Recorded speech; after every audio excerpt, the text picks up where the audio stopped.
Namo Bhagavate Vasudevaya.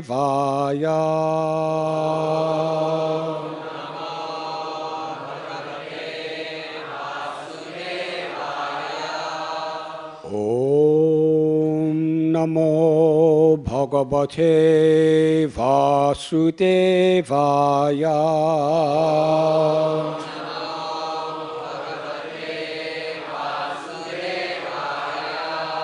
Om Namo Bhagavate Vasudevaya.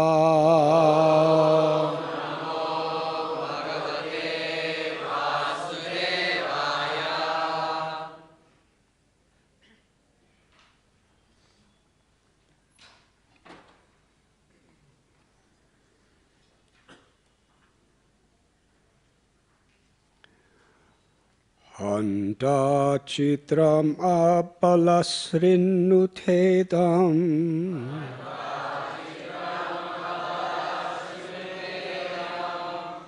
harahasa udasistira vidyut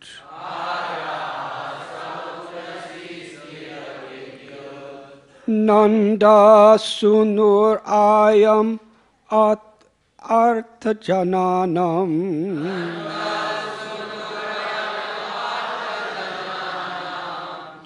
narmadoyarhi kujita venu.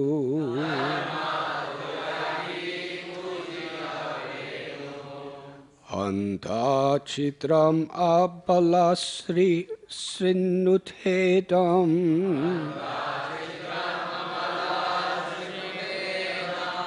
harahasa urasistira vidyut nanda sunur ayam arthajananam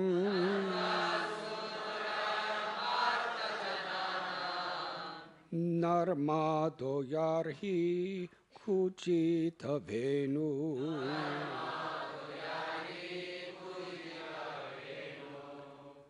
Anta chitram abalasrinuthedam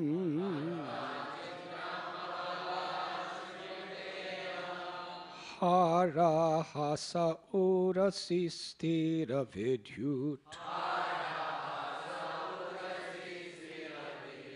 nanda sunur ayam arthajananam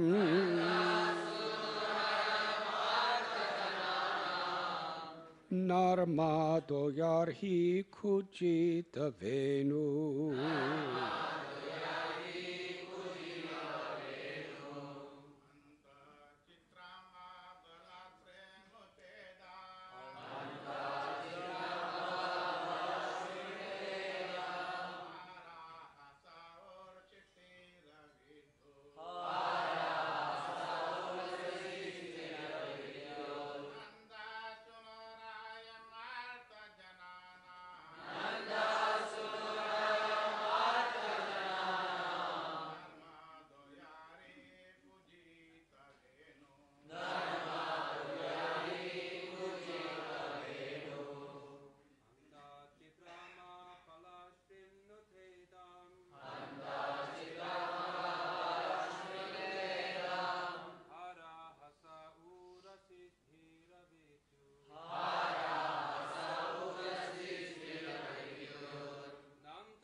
Ladies.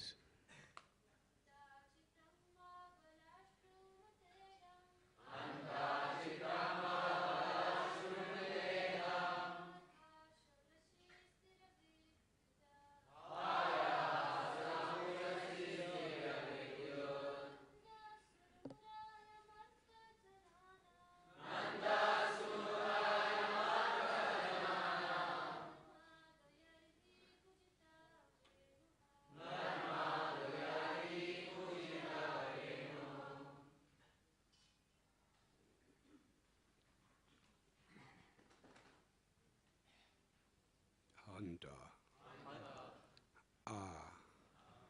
Chitram. Wonder.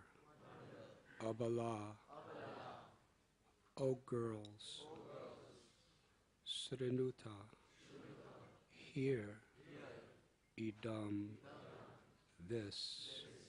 Hara. Brilliant like a necklace. Hasa. Whose smile.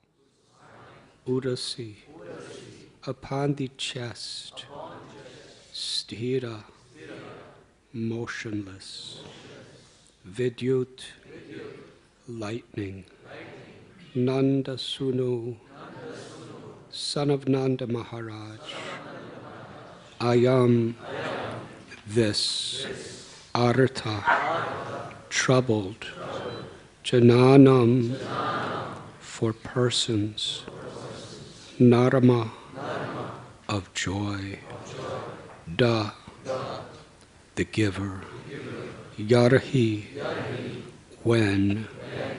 Kujita. Has vibrated. Venu. His flute. O girls, the son of Nanda, who gives joy to the distressed, bears steady lightning on his chest, and has a smile like a jeweled necklace. Now please hear something wonderful. When he vibrates his flute, Braja's bulls, deer, and cows, standing in groups at a great distance, are all captivated by the sound, and they stop chewing the food in their mouths and cock their ears. Stunned, they appear as if asleep, or like figures in a painting. Purport. The word Sthiravidyut, steady lightning, refers to the goddess of fortune, who resides in the chest of the Supreme Lord. When the animals of Vrindavan hear the sound of the flute, they become stunned in ecstasy, and thus they stop chewing their food and cannot swallow it. The gopis, in separation from Krishna, marvel at the extraordinary effect of the Lord's flute playing. Srila Sridhar Swami gives the following explanation of the compound word hara hasa, which compares Lord Krishna's smile to a necklace. The word can mean he whose smile is brilliantly clear like a jeweled necklace, or he whose smile is reflected from his jeweled necklaces. Because while Krishna plays the flute, he bends his head down and smiles. The word can also mean he whose smile, like a jeweled necklace, casts its effulgence upon his chest, or he whose necklaces shine brilliantly, just like a smile.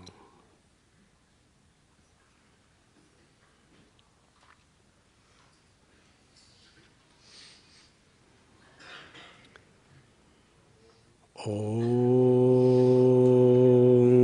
Agyantimidandasya Jnananjana Chalakaya Chakshurun Militam Jena Tasmai Sri Gurave Namaha Sri Chaitanya Manobhishtam Sthapitam Yena Bhutale Swayam Rupa Kadamayam Dadati Swapadantikam Vandeham Sri Guru Sri Juta Padakamalam Sri Gurun Vaishnavanscha Sri Rupam Sagrajatam Sahagana Raghunatham Pitam Tam Sajivam Sadvaitam Savadutam Parijana Sahitam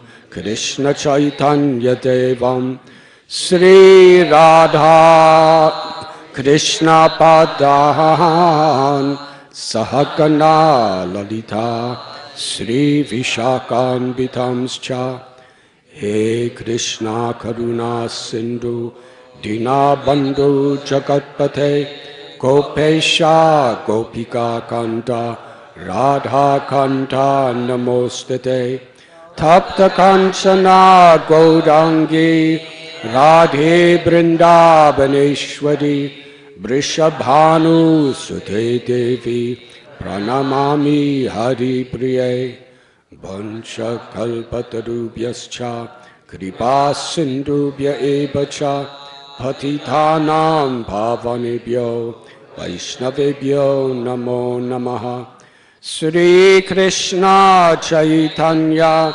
Prabhu Nityananda Sri Advaita Gadadhar Srivasadi Gaura Bhakta Brinda Hare Krishna Krishna Krishna Hare Hare Hare Rama Rama Rama Hare Hare.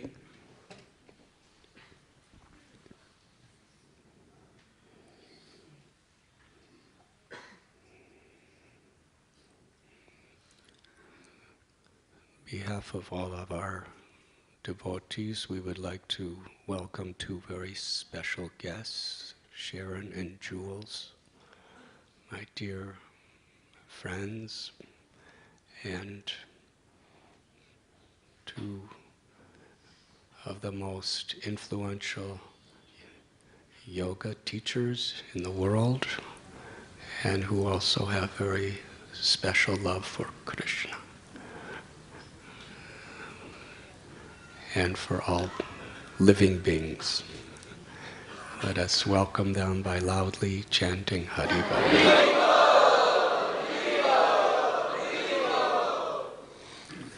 10 million times louder, please.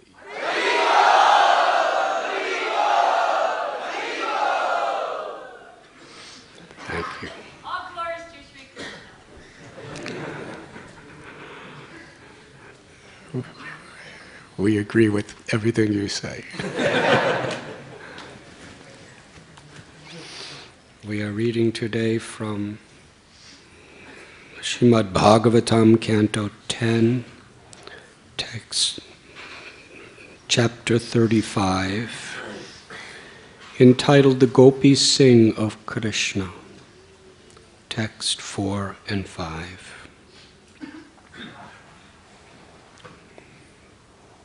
In the previous chapter, Shukadeva Goswami tells the story of, on the night of Holi, the full moon night of the Palgun season, Krishna, Balaram, and their gopis were in a forest. And that, in fact, near Govardhan, Giriraj, the king of mountains. Just close to Kusum Sarovar is a place called Ratna Singhasan. And it is at that place that this particular lila or pastime took place. Krishna and Balaram, for the pleasure of the gopis, were singing. In bhakti, ras means the ecstasy of love in reciprocation with the beloved. The gopis, they lived only for the pleasure of Krishna. They were completely united in the core of their hearts for this purpose.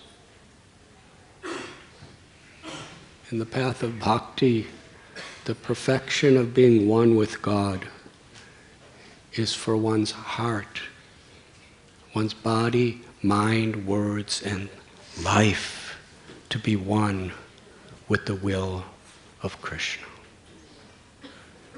forever. Nitya Lila, Nitya Seva, Nitya Dham. The eternal pastime is where there is eternal loving service in the eternal abode of the Lord.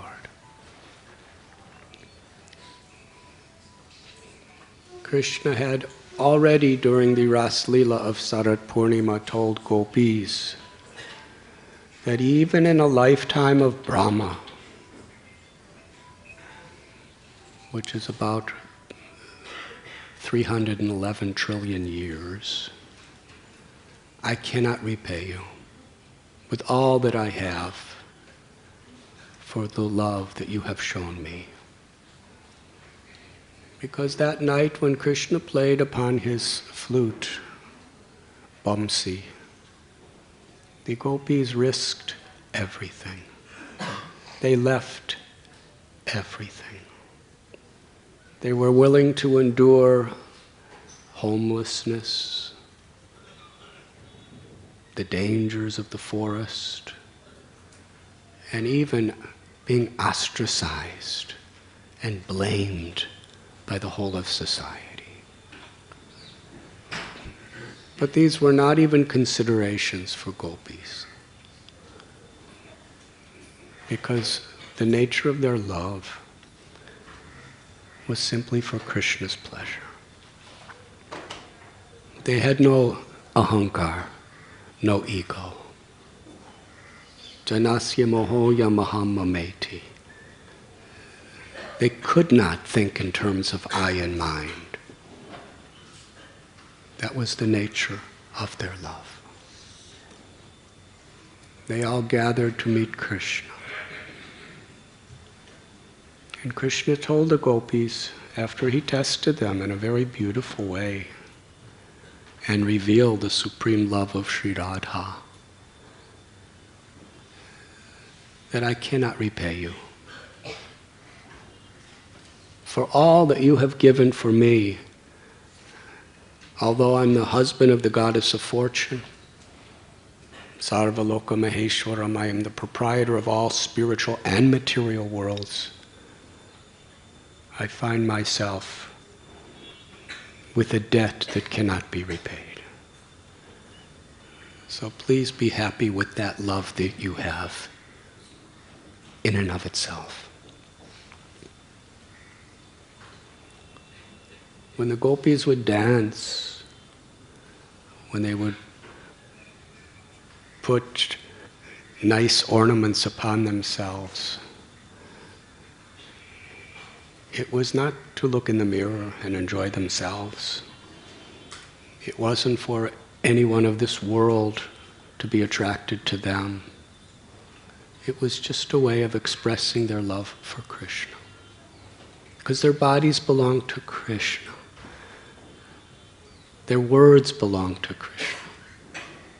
All of their abilities belong to Krishna. And how they would sing and how they would dance for Krishna's pleasure. And on this particular evening, just in a little kunj or forest near Govardhan, Krishna and Balaram were reciprocating. They were singing for the pleasure of the gopis. Shukadeva Goswami and our beloved acharyas explain how Krishna was singing with Balaram. In the Gita, Krishna tells that I'm the strength of the strong, the intelligence of the intelligent, and the ability within everyone.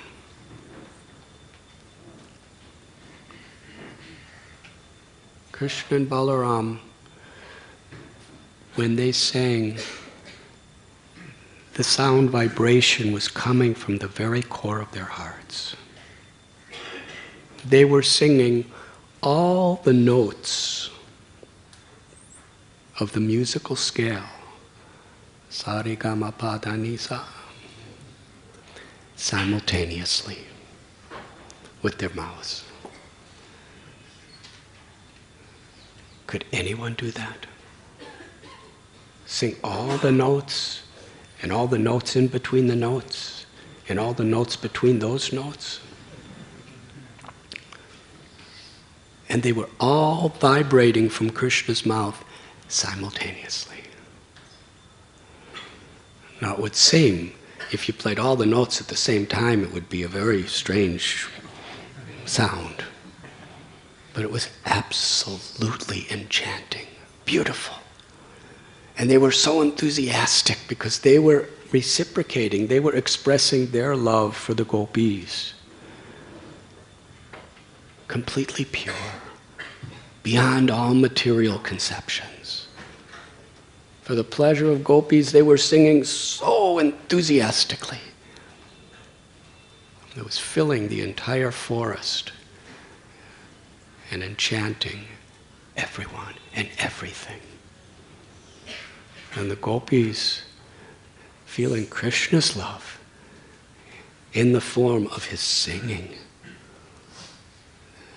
they were totally mesmerized. They were conquered by Krishna's love. Krishna was conquered by their love. That is Vrindavan. In Vrindavan, different than this world. The highest perfection is not to conquer, it is to be conquered by love.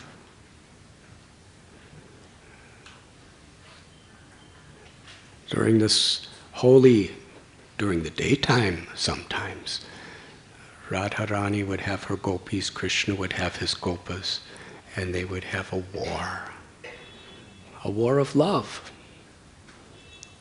They would throw flowers at each other, throw flower petals on each other, even throw very natural, organic, beautiful, multicolored powders on each other from the herbs of the ground of Vrindavan. And for variegatedness, they would sometimes take that water and mix it with water from those powders, and mix it with water from the kunds, the ponds of Brajbhumi, or the water of Yamuna. And with syringes, they would squirt it upon each other. They would have so many wonderful sweets and other types of prasad, and they would give it to each other. This was their weapons. It was all manifestations of their love. And they were trying to conquer each other with their love. And according to most of the Brijbasis, Sri Radha would always win. She would conquer Krishna with her love. So while they were in the forest that night, singing and dancing near Sri Giriraj Govardhan, Shankachuda, a demigod, a very powerful personality. He was a close friend of Kuvera, who was probably the wealthiest person you could imagine. And therefore he had tremendous wealth. He was powerful physically, beautiful physically, incredibly intellectual, and he had the most beautiful jewel that was shaped like a conch shell that he would wear on top of his head like a crown, because he wanted everyone to see how wealthy and how great he was. He was so proud. Janmaishwarya Shruta Sirbir Edamana Madapuman. Kunti Devi, the mother of the Pandavas, prayed that Krishna, what is considered the greatest qualifications in material life, has the potential to be the greatest disqualifications for spiritual life. Enormous wealth, very high education, physical beauty, and a very high social birth position and fame. People work and strive and struggle their whole lives for these things. Because if you have it, you become attractive. But a devotee doesn't need these things. Because Krishna is all attractive. That is what the name Krishna means. So when we take our pleasure in Krishna's unlimited, inconceivable attraction, then our hearts are so totally filled up forever. But when we forget that all-attractive relationship with the all-attractive one, then we try to compensate and fill that void in our heart by becoming attractive.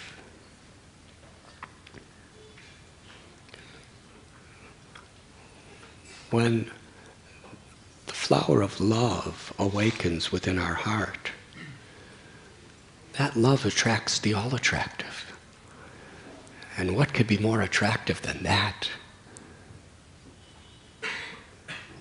Otherwise, when we have these things on the material platform, on the spiritual platform, we could have wealth and we could have knowledge and fame and beauty. But our spirit is seva, that we use these gifts to serve Krishna, to serve Krishna's children of all varieties. But without that concept, the ahankar, the ego, takes control. And we become proud that I have more than you. And Kunti says, when we become proud like this, the ego makes the heart hard. We cannot with humility cry out the names of God. That is why Lord Chaitanya prayed, Trinarapi sunichena turor iba sahishnuna. Amanina manadena kirtaniya sada hari. That if we want to actually taste the sweetness of Krishna, Sri Radha, who have appeared within their names, and they have many names that they have revealed over the ages in many ways. If we want to actually taste the sweetness of the holy name in such a way that we will never stop chanting, then we must have humility like a blade of grass. Benevolence, forgiveness, and tolerance like a tree. Not expecting respect, but finding joy in giving respect. Shankachuda, he had everything. He could have enlightened millions of people with all he had if he was in the spirit of seva. But he was in the spirit of I and mine.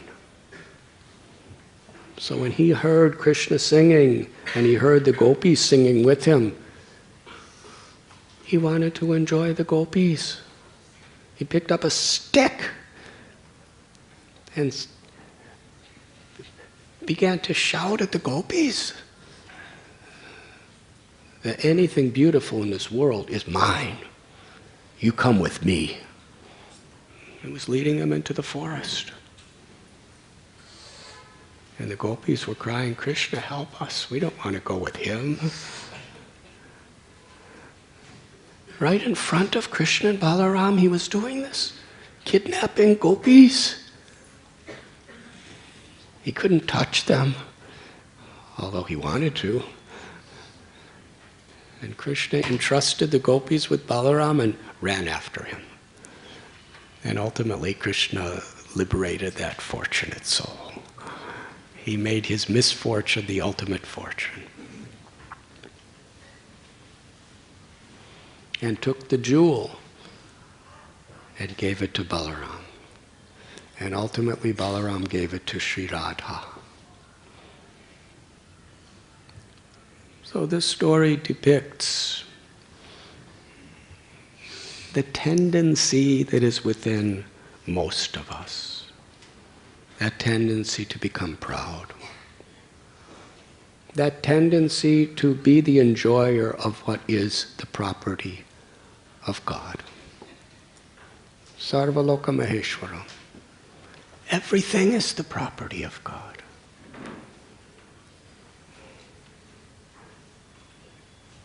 A devotee, bhakti means to see everything as an opportunity to serve.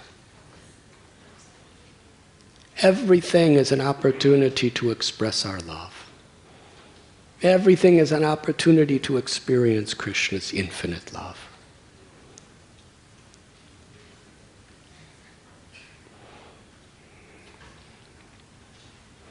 So that was at nighttime. Today's verse is taking place in the daytime.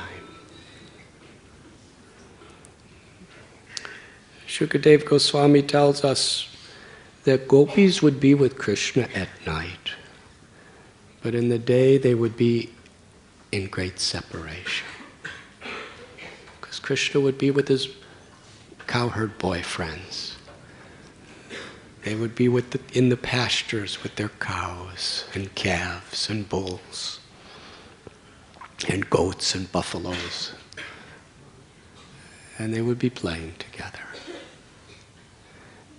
And at that time, it is described the nature of the gopis is sunyayatam jagat sarvam govinda virahena me. That in separation from Krishna, in nimesh. Now you're all sitting here. How many are aware that you are blinking your eyes? Even I'm not aware that you're blinking your eyes, but now I'm aware because I'm thinking about it. You are all blinking your eyes, whether you know it or not. But when we blink our eyes, it doesn't, when we do it unconsciously, it really doesn't obstruct our vision. At least we don't notice it because it's so fast. Not even a 13th of a second. But for the gopis, that amount of time was like a yuga.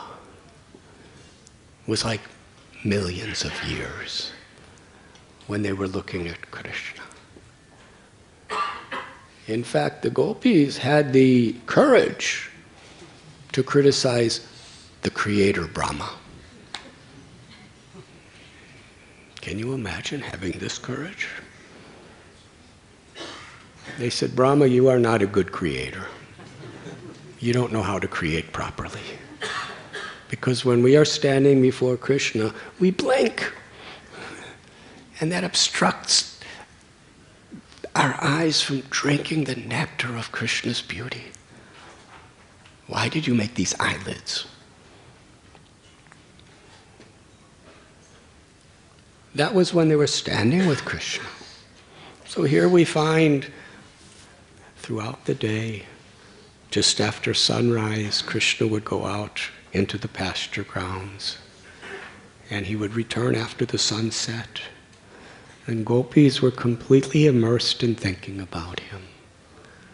Govinda Damodara Madhaveti Jivve Bibasvamita Matadeva Govinda Damodara Madhaveti. This beautiful song tells about the gopis during the day. Whatever they were doing, they were singing the names of Krishna, singing the pastimes and qualities of Krishna, and sharing Krishna with each other. Sankirtan, in its original, highest, purest form. They're helping each other, nourishing each other with this prema by sharing Krishna's glories with each other. Chanting, singing, speaking. It was not only keeping them alive, but it was keeping them completely connected. Because of viraha, this separation, helps the gopis to become so deeply absorbed within the core of their hearts in remembrance of Krishna. And because Krishna is absolute, Param Satyam Dhimahi, they were meditating on the supreme, absolute truth of Krishna, who is within the heart of every living being. Ishvara Sarva Bhutanam Hrideshir Junatishtati. And when we remember Krishna with affection, Krishna within the heart manifests himself to receive that love and reciprocate with that love. The gopis are seeing him in separation from him, and that separation only deepens the union within. Sambhog, when Krishna stands before us, the love of our heart flows endlessly out toward him.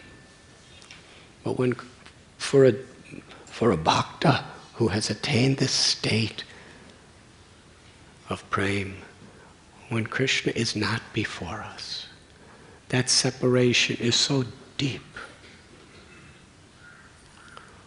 that our love goes deeper and deeper internally, searching for that Krishna within our hearts. And there Krishna reciprocates. In this verse, the gopis are discussing among themselves the effect that Krishna's flute has on them and on so many others. Previously, when Krishna played the fifth note of his flute,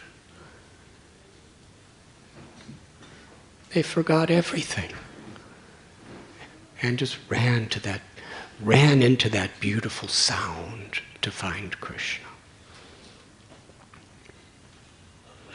The gopis explain when Krishna plays the sweet song of his flute. And what is the song of Krishna's flute? It is Krishna's infinite love for each and every one of us personally, individually,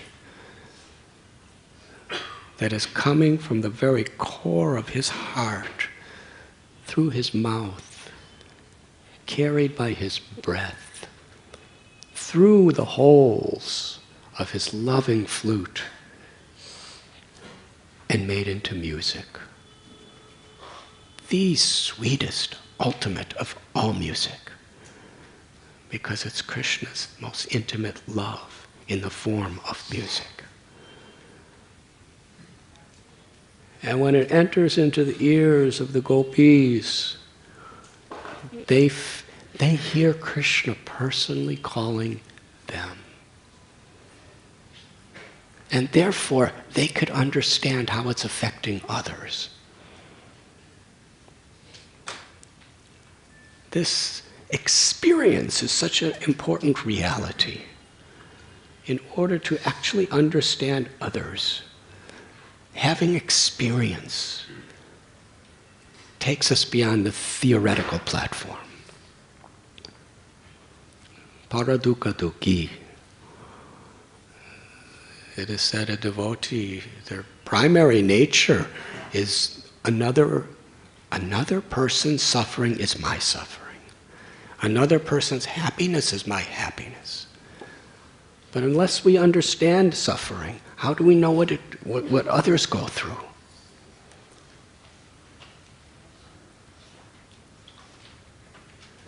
Just like the pain of giving birth to a child. I have some theoretical understanding. I've read about it, I've heard about it. But I can't really when a mother is giving birth to a child, that labor experience, I can't really fathom what it is. But another mother who has gone through it understands it perfectly. A person who has undergone alcoholism knows the suffering of a person who's an alcoholic.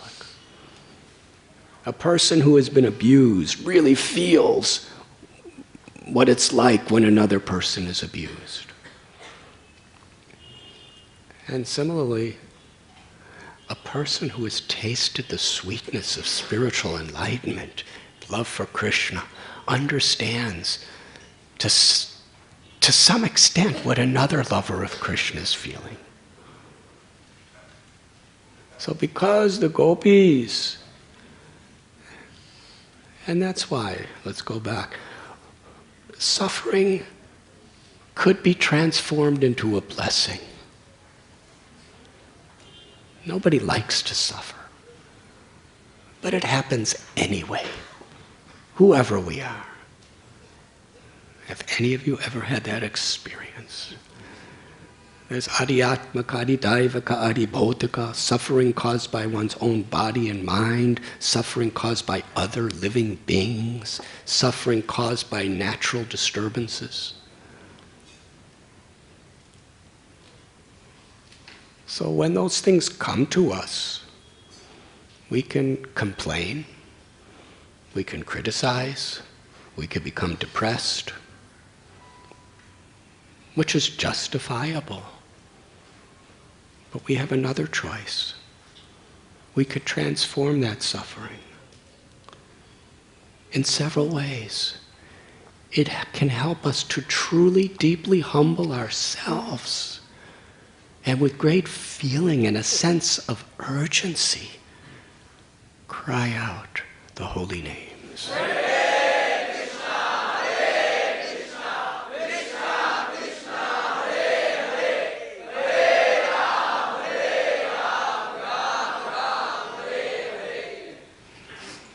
With feeling.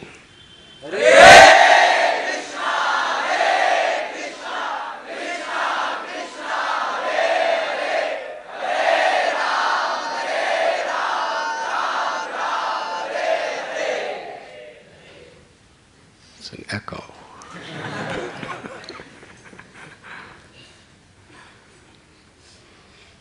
And also, that suffering is a blessing because it helps us to actually feel for other people's suffering. We can transform it into that experience. Krishna's equipping me to be able to really understand so I can have deeper compassion and I could more effectively serve them. Because we know where they're coming from. And for a devotee, happiness is not in our own comforts. Happiness is in how we can serve. So if suffering helps us to serve others with deeper compassion, that suffering becomes a source of happiness for us. It's not that we're looking for suffering, but it will come. Nobody looks for suffering, but it comes. Transforming curse into blessing, that is wisdom. And that's a simple thing. When our purpose in life is to serve rather than to enjoy.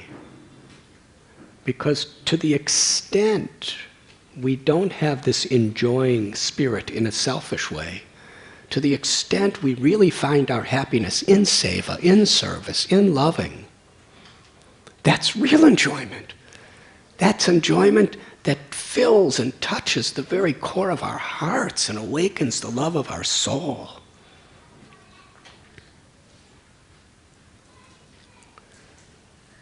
So the gopis, they taste the sweetness of Krishna's flute.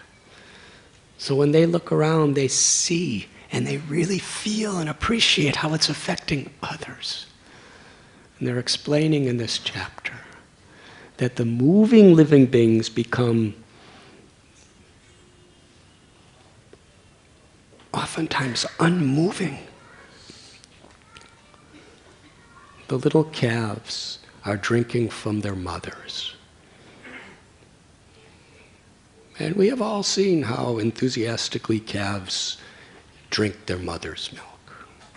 If you come to our Govardhan eco-village, you will see. They're very enthusiastic.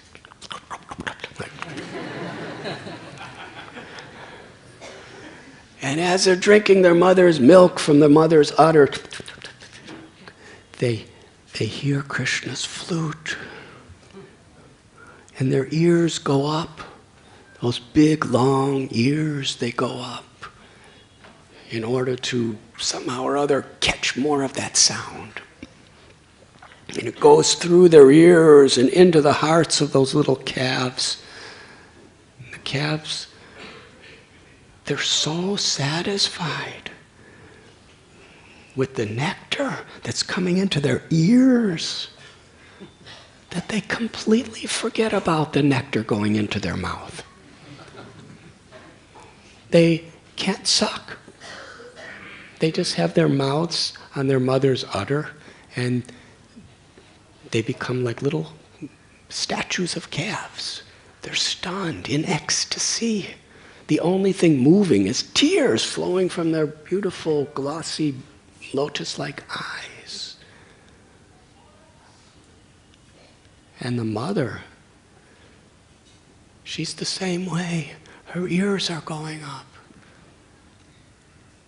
And she becomes motionless, hearing the sweet sound of the flute. And seeing her calf in such an ecstasy receiving Krishna's love, the cow is totally happy. The only movement is the tears of love flowing from her eyes. And the bulls, same thing. When they hear Krishna play his flute, they want to reciprocate.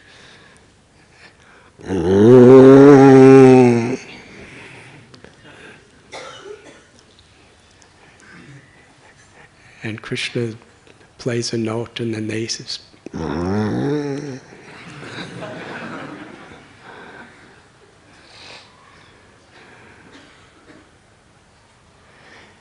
and gopis are talking about Krishna's garland around his neck. One is made of pure tulsi leaves. Now, ordinarily, tulsi leaves are not so fragrant, but it describes in the early morning, for those who actually have love, for those whose hearts are awakened, we could smell the sweetest nectar of fragrance from tulsi. Premanjana churita bhakti vilochanena. Bhakti is not about seeing with our eyes or hearing with our ears or tasting with our tongue or smelling with our nose. All our senses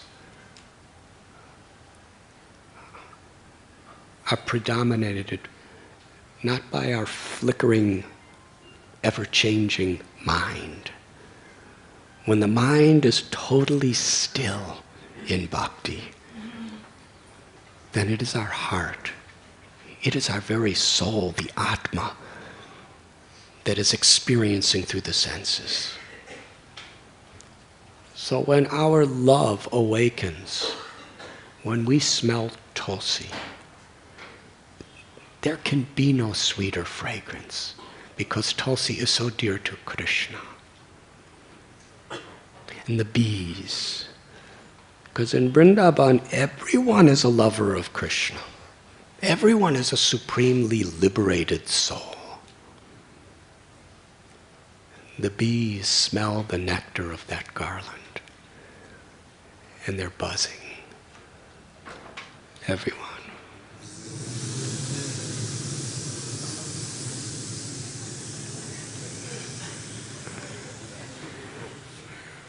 More enthusiastically.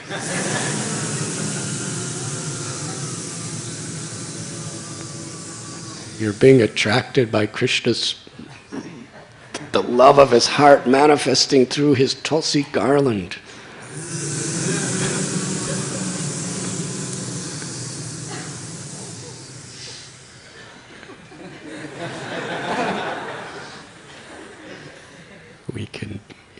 We can be a bee. And they were all flying toward this Tulsi garland. And Krishna's playing his flute. And as Krishna's playing various notes on the flute, a beautiful song, it's like a kirtan. He would play, and then he would pause, and all the bees would respond.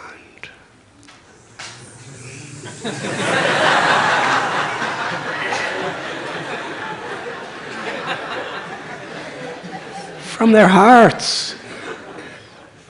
You may wonder, what kind of heart does a bee have? But in Vrindavan, the bees have pure, loving hearts. They're wondering, what kind of heart do we have? People in this material world are a heart that's not filled with Krishna's love and love for Krishna. What is the use of whatever species we're in that sense?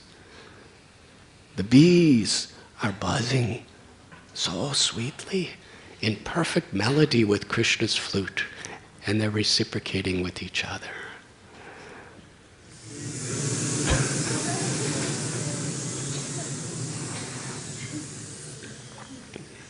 And their wings are also keeping nice melodies, everything.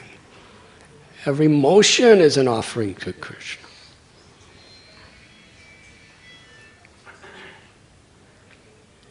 And the trees, because there's an Atma in a tree. Mamayvam so jiva loke jiva bhuta sanatana. Krishna tells that every living being is part of me. Aham bija pratapita. Every living being is my child. Every living being is my lover and my beloved. So wherever there's life, in all species, life is sacred. The Atma can take so many different forms within this material existence, but every Atma is inherently a pure lover of Krishna. And the trees in Vrindavan are perfect self-realized enlightened yogis.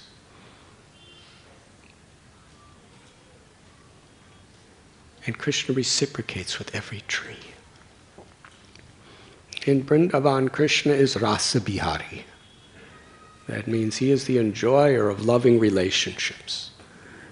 And Rasa Raj, he's the ultimate, supreme enjoyer of loving relationships. Because everyone is feeling Krishna's personal love for them in such a special way. Nobody would ever want to change their position for anyone else because they're so satisfied. We were speaking about the bees. There's millions of bees. But when Krishna's playing his flute, every one of those bees is feeling Krishna's playing just for me. And Krishna's looking only at me. And every calf, every cow, every goat, every buffalo, every insect, every tree, every bush is feeling the same way. Krishna sees a flower. And the flower, who's a pure liberated being in Vrindavan, a parabhakti, the flower makes herself or himself, depending on which flower it is, the flower makes herself so beautiful for Krishna. Because they're liberated souls, that flower body is a transcendental body, which is a manifestation of the love of the soul within that body. So the flower can make herself any beauty, any shape, any way she wants.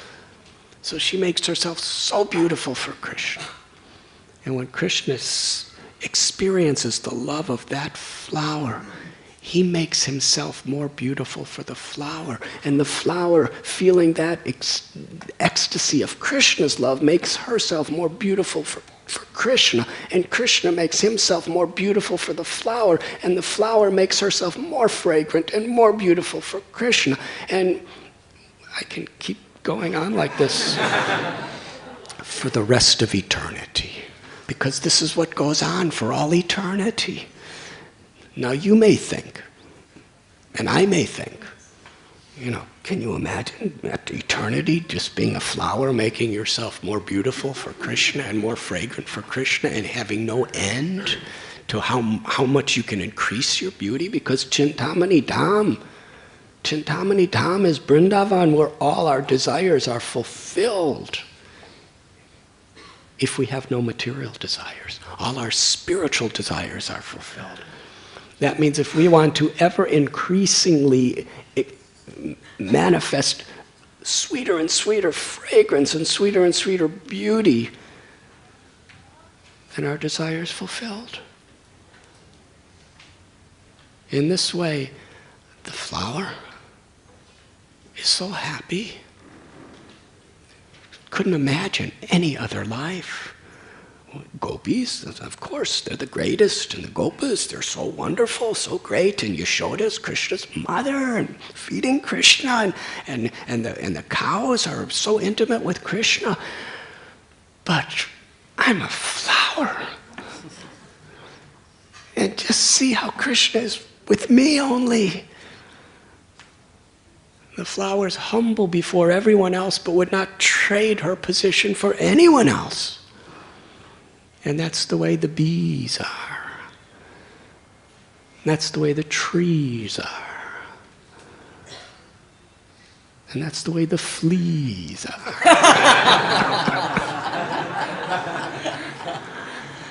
And that's the way every blade of grass is. And that's the way everyone is. Even the clouds. What a beautiful... Krishna plays his flute, and they rumble with thunder to reciprocate with Krishna. And the clouds in Vrindavan, when they rumble for Krishna in that reciprocation, it is so beautiful. And when the sun is out, they're so happy that it's a sunny day, because they could just follow Krishna and the cows and the cowherd boys and everybody and make nice clouds they offer their very life, their bodies as clouds to give shade to Krishna and all Krishna's associates. Madbhakta puja vyadika. Krishna says, if you want to show your love for me, what makes me most happy is when you show your love for those I love. And Krishna loves everyone. This is seva. The Yamuna River, and all the rivers of Vrindavan, when they hear Krishna's flute, they manifest beautiful lotus flowers to offer in reciprocation. And sometimes in ecstasy, when they're flowing downstream and Krishna's upstream, Yamuna Devi immediately just starts flowing upstream. And it describes by Shukadev Goswami that the waves of the river are her arms. And her waves